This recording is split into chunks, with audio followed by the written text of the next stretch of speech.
Menteri Pertanian Syahrul Yassin Limpo meninjau pengrajin tempe tahu di Semanan Kalideres, Jakarta Barat. Peninjauan terkait dengan kenaikan harga kedelai yang berdampak pada langkanya tahu dan tempe di pasaran.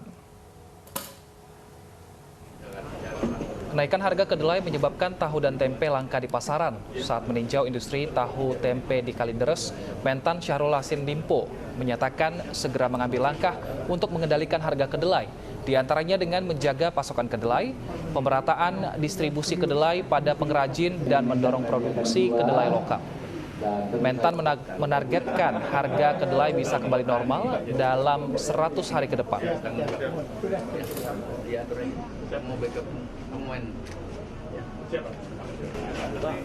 Akibat sulitnya mendapat pupuk bersubsidi, petani di Tuban, Jawa Timur nekat menggadang truk pengangkut pupuk bersubsidi yang melintas. Sementara di Sragen, Jawa Tengah, para petani justru menolak kartu tani yang dianggap tidak solutif untuk pengadaan pupuk bersubsidi.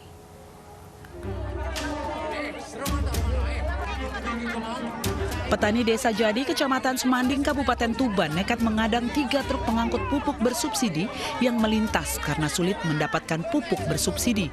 Petani yang alami krisis pupuk ini membongkar paksa truk-truk di tepi jalan. Aksi ini semata untuk menarik perhatian pemerintah agar memperhatikan pasokan pupuk bersubsidi untuk petani. Para petani mengaku semakin sulit mendapatkan pupuk subsidi. Karena kita itu nggak ada sama sekali di kios-kios, nggak ada, kita mau beli. Kebetulan lewat sini kita hadang semua. Memang sulit Pak nyari pupuk ini? Memang nggak ada, sama sekali nggak ada, di kios-kios nggak ada. Sementara perwakilan distributor pupuk subsidi berdalih distribusi pupuk telah terjadwal. Setelah dimediasi camat dan petugas keamanan setempat, para petani akhirnya melepaskan truk pupuk subsidi yang mereka adang.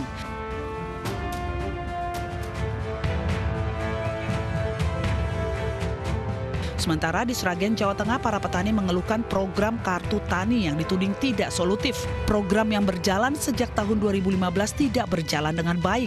Banyak hal yang harus diselesaikan dulu sebelum dirumuskan secara baik, akhirnya menjadi apa? Menjadi sistem sudah jalan, baru kartu tani diterapkan.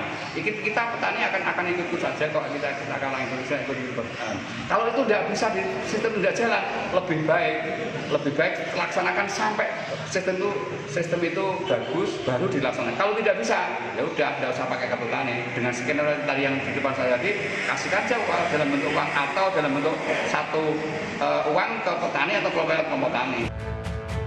Kondisi ini diperparah dengan mesin EDC untuk menebus pupuk di kios banyak yang rusak, serta kekosongan stok di penyalur. Program kartu tani ini sejatinya digagas untuk memudahkan petani mendapatkan kuota pupuk bersubsidi. Tim Liputan iNews melaporkan. Untuk membahas lebih dalam terkait krisis pupuk bersubsidi, sudah bergabung bersama kami Bapak Gatut Gembiro Nugroho dari PT Pupuk Indonesia Persero. Selamat siang Pak Gatut. Selamat siang Mbak Stefani, selamat siang Pak Wilson. Iya, Pak Gatut sebagai produsen, menurut Anda apa sebenarnya yang menyebabkan langka dan mahalnya pupuk di pasaran? Baik Mbak, untuk menjawab tentang isu kelangkaan pupuk, kami sampaikan bahwa kemampuan produksi pupuk Indonesia Group itu adalah sebesar 14 juta ton per tahun. Sementara kalau dibandingkan dengan alokasi atau kewajiban pupuk bersubsidi itu hanya 9 juta ton. Artinya bahwa kami itu ada kelebihan produksi sebesar 5 juta ton.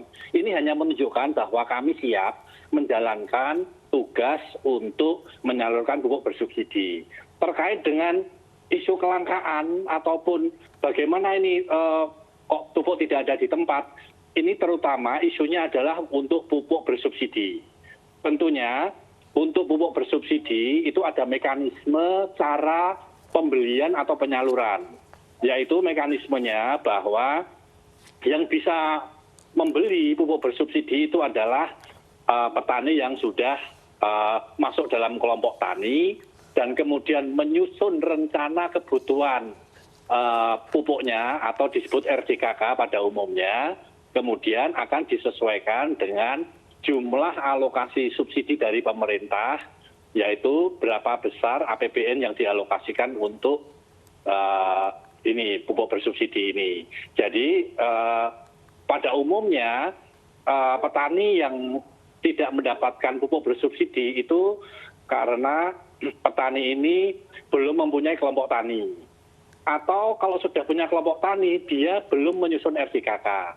Bahkan ada juga yang sudah punya RDKK tapi tidak bisa ngambil karena masalahnya alokasi yang diberikan pemerintah itu tidak mencukupi seluruh kebutuhan yang dibutuhkan petani.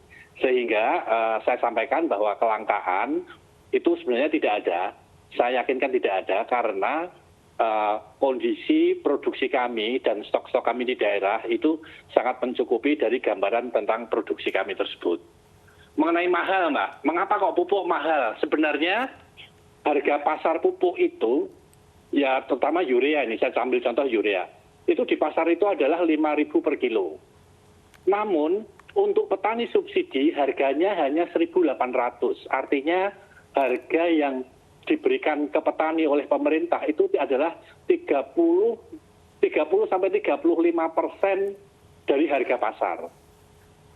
Jadi istilahnya bahwa pemerintah ini membantu sisanya 65% bentuknya subsidi. Nah, pada suatu ketika pupuk subsidi ini habis, alokasinya tidak cukup, petani harus membeli yang komersil. Nah, waktu membeli komersil itu di harga normal, harga pasar. Sehingga kami menangkap mahal itu karena membandingkan antara harga subsidi dengan harga normal. Sehingga itu ditangkap bahwa harganya 3 kali lipat, memang benar. Karena HET atau untuk subsidi itu istilahnya 60%-nya itu ditanggung oleh pemerintah. Nah, kapan lagi pemerintah mengadakan pupuk bersubsidi ini, Pak? Karena ini masih awal tahun, apakah kedepannya juga di awal-awal tahun ini pemerintah juga segera mengadakan pupuk bersubsidi sehingga para petani tidak marah seperti itu karena yang menilai harga pupuk eceran mahal di pasaran? Baik, mengenai subsidi itu diberikan setiap hari sepanjang tahun, Pak. Jadi untuk tahun ini pun semenjak 1 Januari itu sudah ada alokasinya, gitu. Sudah ada alokasinya, sudah nanti dasar penyaluran kios sudah mempunyai stoknya.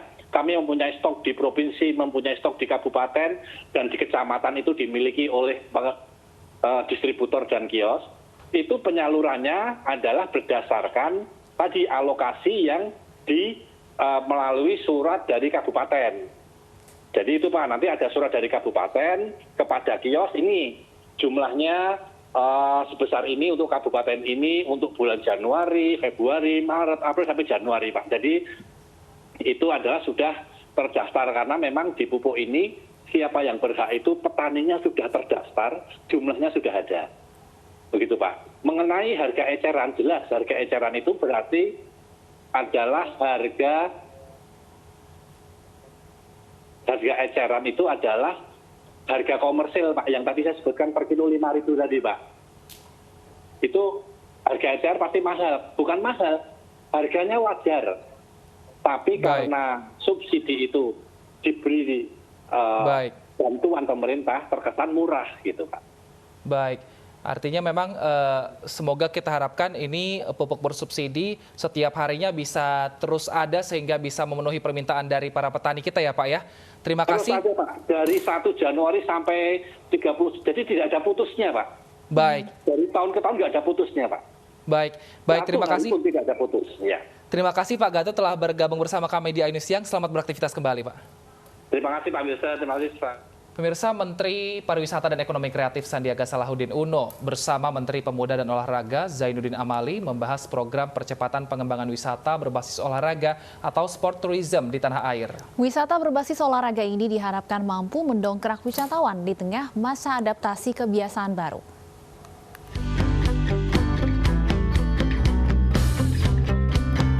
Pertemuan Menparekraf Sandiaga Uno dan Kemenpora Zainuddin Amali merupakan tindak lanjut dari nota kesepahaman yang dilakukan Kemenparekraf, Kemenpora, dan Kemenperin dalam peringatan Hari Olahraga Nasional ke-37 pada September 2020 lalu. 3 kementerian ini sepakat untuk mengembangkan potensi wisata olahraga dan menciptakan sport event agar dapat menarik kunjungan wisatawan baik dalam maupun luar negeri. Dalam nota kesepahaman tersebut ada 3 tema yang akan dikembangkan, yakni sport science, sport tourism, dan sport industry. Ibu Deputi, Ibu Kiki untuk fokus pada event-event yang bisa dikerjakan 3 bulan ke depan. Dari ekosistem pariwisata berbasis olahraga ini banyak sekali, tentunya yang berkaitan dengan wellness, dengan kesehatan kita. Bisa mendorong sport tourism atau wisata olahraga, karena Indonesia adalah tempat yang cukup dan sangat banyak untuk orang datang berwisata olahraga. Jika digarap dengan benar, potensi wisata olahraga di Indonesia sangat besar, sehingga dapat menciptakan peluang lapangan kerja. Dengan pendekatan inovasi, adaptasi, dan kolaborasi antar stakeholder, banyak kegiatan sport tourism yang tetap bisa dilaksanakan meski di tengah pandemi COVID-19. Tim Liputan iNews melaporkan. Aparat kepolisian awasi pembangunan posko 3 pilar di dekat markas FPI di kawasan Petamburan. Informasi selengkapnya kami hadirkan usai jeda.